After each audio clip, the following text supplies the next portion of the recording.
Oh, hello. Welcome to the O Wrestling Podcast. I am your host, CW, and today we're giving flowers to Bayley. Now, over the past couple of months since Bayley's return back in SummerSlam, I think it was, when she came back with Damage Control, Io Sky, and Dakota Kai, people have been saying that she's been booked to lose way too much. She's not a viable contender for the championship because she's lost to Bianca every time, and that Damage Control is kind of running its course.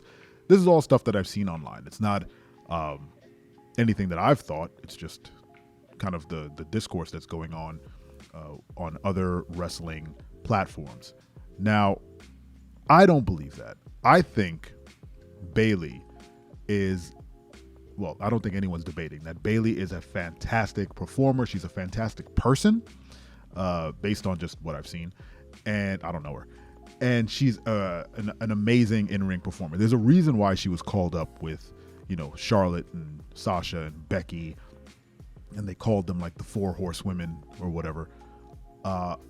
She's amazing. She's a fantastic wrestler. She puts in all the work. I've seen her training videos from back in the day. I've heard her story of how she used to want to be a wrestler and kind of how she ended up training. Go watch her Stone Cold interview for the Broken Skull sessions on Peacock. It is a great watch. She's very engaging, and she's a fan. I mean, she's a die-hard fan, and she's done everything right, I think, leading up to this point. And I think her booking isn't so much to book her as a loser, but I think it's to put over everyone else to get some of these other performers up to her level, I would say. Bayley is at a position now in the company where she is a vet. She's had the company on her back. During the pandemic and in the Thunderdome era where there was no crowds or anything, she held that division together. She held the belts. She did her thing. She cut amazing promos. Before she got injured, and even up until she got injured, she was doing the work. They literally gave her the women's division and said, "Here, you need to hold this up." And she was the pillar. She held everything together. And I think because of that, they understand that not only can she elevate talent that was coming through NXT, being Damage Control's Io Sky and Dakota Kai, who kind of needed that, not guidance, but they needed a vet to kind of usher them into the main roster. They saw Bayley as the perfect choice, and I agree. But for Bianca too, they needed to sell her as a viable women's champion, especially after they sort of buried her when Becky came back and took the belt from her in like 15 seconds or some crazy crap like that. She obviously got the win back, but there was still some stink on Bianca after that sort of burying. Bringing in a vet, a consummate professional, an amazing performer like Bayley to put Bianca over as a dominant champion only benefits the company and Bayley in that regard. Yes, she's lost a lot to Bianca, but all that has done is build Bianca up to be a very strong champion, and you need your champs to be strong. You can't just have Bayley walk in and steal the title from Bianca. Then her reign is diminished because she was easily defeated.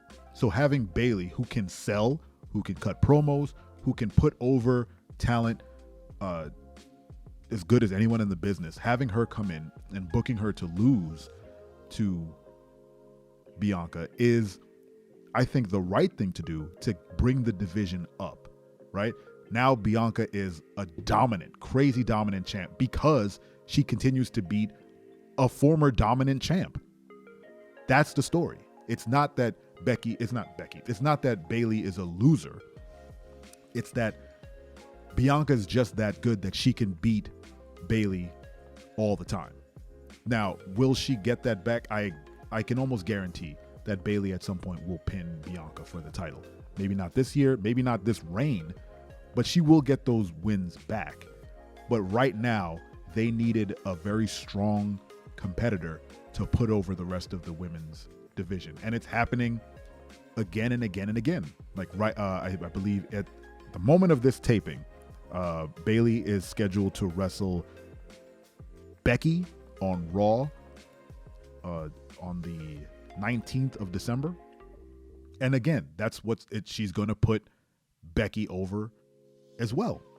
Like, they're going to put each other over, obviously. They're both amazing contenders, but Becky's coming off of an injury. She's still not 100%. So who do you put her in the ring with? Someone you can trust, right? Someone you know who's going to help her through the match, who's not going to injure her more, and who's going to put on a banger with her and make them both look good. That's Bayley. Bayley is amazing. I just wanted to make sure that Bayley got the love that she so rightly deserves.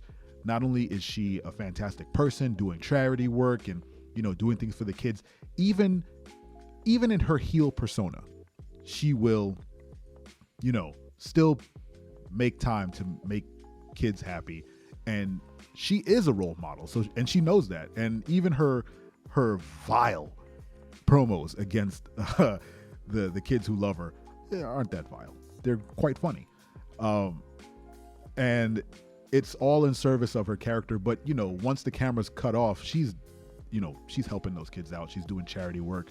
She's making time for people. She's a fantastic person and a great wrestler. She's put on some crazy matches. She came back from injury and she's still putting on dope matches.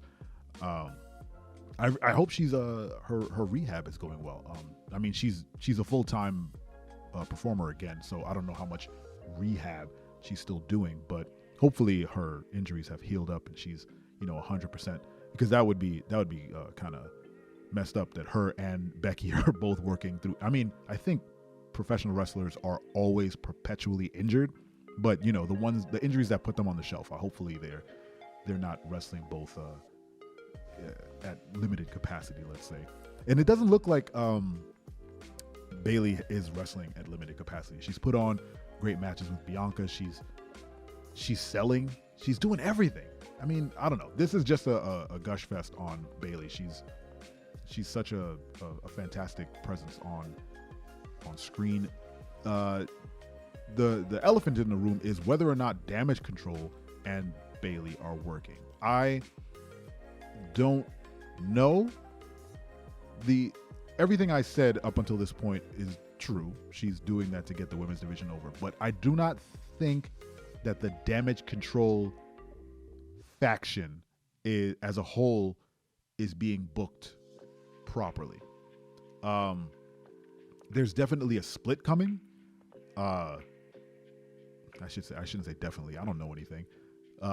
There might be a split coming, but I don't know if Damage Control is doing all the work that it needs to do to get over as dominant champs. They won the title. I enjoyed the little drama that they had when they first wrestled for the title and lost. And it was like they had the Dakota Kai, like I wasn't the legal person, and they had to run it back. That was an interesting angle. I liked the fality. Is that the word? I don't know if that's a word. Don't quote me on that being a word. I liked how it was a mistake, right? And it happens on live TV, and it's like, oh my God, I wasn't the legal person. How did they win the championship? It made it feel a little bit more organic versus kind of staged. I don't know what the word is. Anyway, that's all to say that Bayley is amazing. And I'm wrapping it up because we're coming up on time. So what do you think of Bayley and her run so far? Do you want her to win the title? Do you want her to win the championship? Do you want her holding both belts again, being the Roman Reigns of the women's division? Let me know in the comments. Hit that bell on YouTube so you get notified whenever we put up a new video, and subscribe to the audio podcast on any podcasting platform. This has been Wrestling Podcast. I appreciate you. I appreciate your time. And always remember, no matter where you are, I am your friend. I'm your friend, but if I ever see you in the ring, I can beat you. Don't you know? Yeah, yeah, yeah.